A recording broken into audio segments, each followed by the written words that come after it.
how to fix Deathloop access violation occurred in the thread error 0xc0000005.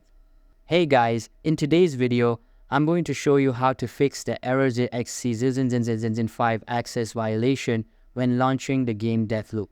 So make sure to watch this video till the end and let's get started. First, open Settings on your PC. On the left hand side, click System, then go to Display. Find the option for SDR and turn it off.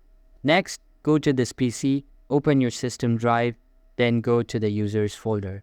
Open the folder with your username, go into Save Games, then Arcane Studios, and open the Deathloop folder. Find the file blackriffconfig.cfg, right-click, and delete it.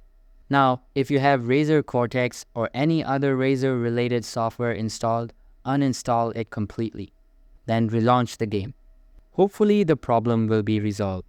That's all for the video. If this helped you fix the issue, don't forget to hit the subscribe button and turn on the bell icon. Thanks for watching. That's all for the video.